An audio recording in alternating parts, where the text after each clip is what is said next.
ಸಾಕಾ? ಸಾಕು ಸರ್. ಸರಿ, ಈಗ ಹೇಳ. ಸರ್, ನನ್ನ ಹೆಸರು ಬಸವರಾಜ. ನಾನೊಂದು ಗಾರ್ಮೆಂಟ್ಸಲ್ಲಿ ಕೆಲಸ ಮಾಡ್ತೀನಿ. ನನಗೆ ಒಬ್ಳು ಮಗಳು, ಒಬ್ಳೇ ಹೆಂಡ್ತಿ.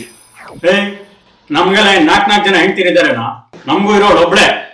ಅದೇನೋ ಕಾಣಿಸ್ತಿಲ್ಲ ಅಂದಿಲ್ಲ, ಅದ್ರ ಬಗ್ಗೆ ಹೇಳು.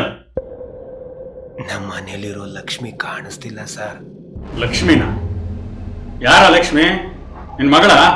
ಇಲ್ಲ ಸರ್. ಮತ್ತೆ ಹೆಂಡ್ತಿನ? ಇಲ್ಲ ಸರ್. ಸರ್, ಏನೇ ಒಂದು ಪಿಕ್ಚರ್ ನೋಡ್ಕೊಂಡ್ ಬಂದ್ವಲ್ಲ, ಲಕ್ಷ್ಮಿ ಸರ್. ಲಕ್ಷ್ಮಿ ಸರ್. ಅದ್ರ ಕತೆ ನೆನ್ಬಿಡ್ತಾವ್ ಸರಿ ನನ್ನ ಮಗ. ಲಕ್ಷ್ಮಿ ಅಂದ್ರೆ ನಿಮ್ ಮನೆ ಕಸಬ್ ಬುಟ್ಟಿನ? ಏನ್ ಪಿಕ್ಚರ್ ನೋಡ್ಕೊಂಡ್ ಬಂದ? ಇಲ್ಲ ಸರ್. ಮತ್ತೆ ಯಾರ ಲಕ್ಷ್ಮಿ ಅಂದ್ರೆ? ಲಕ್ಷ್ಮಿ ಸರ್. ಲಕ್ಷ್ಮಿ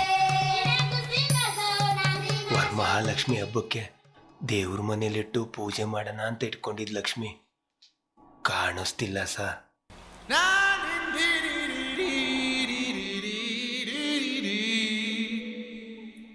ಎಲ್ಲಿಟ್ಟಿದ್ದೆ? ಇಲ್ಲೇ ಇಟ್ಟಿದ್ದೆ ಸರ್. ಎಷ್ಟಿತ್ತು? 15,000. ಯಾವಾಗಿದ್ದ ಕಾಣಿಸ್ತಿಲ್ಲ? ಸಂಬಳ ಮಾರನೇ ದಿನದಿಂದನೇ ಕಾಣಿಸ್ತಿಲ್ಲ ಸರ್. ಮನೆಗೆ ಯಾರಾದ್ರೂ ಬಂದಿದ್ರಾ? ಇಲ್ಲ ಸರ್. ಯಾರ ಮೇಲಾದ್ರೂ ಅನುಮಾನ ಇದೆಯಾ?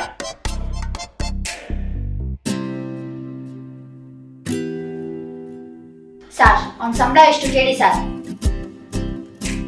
15,000 ಸರ್. ಸರ್, 15,000 ಮನೆ ಬಾಡಿಗೆಗೆ, ರೇಷನ್ಗೆ, ಗ್ಯಾಸ್ಗೆ, ಮಗಳನ್ ಸ್ಕೂಲಿಗೆ ಸೇರ್ಸಕ್ಕೆ ಅಂತ ಮಾಡಿರೋ ಸಾಲಕ್ಕೆ, ಉಳ್ದಿದ್ದ ದುಡ್ಡು ಇವ್ನ ಎಕ್ಸ್ಟ್ರಾ ಖರ್ಚಿಗೆ, ಹಿಂಗೆ ಪಾರ್ಟ್ ಆಗಿ ಡಿವೈಡ್ ಆಗಿ ಖಾಲಿ ಆಗಿದೆ ಸರ್.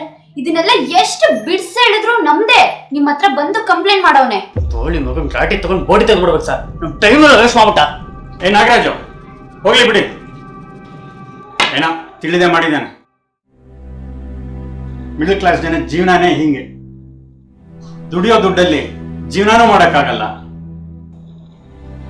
ಜೀವನದ ಖುಷಿನ ಅನುಭವಿಸಕ್ಕೂ ಆಗೋದಿಲ್ಲ.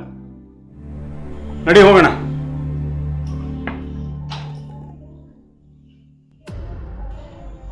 ಅದು ಸರಿ, ಅದೇನು ತಲೆಯಲ್ಲಿ ಗಾಯ?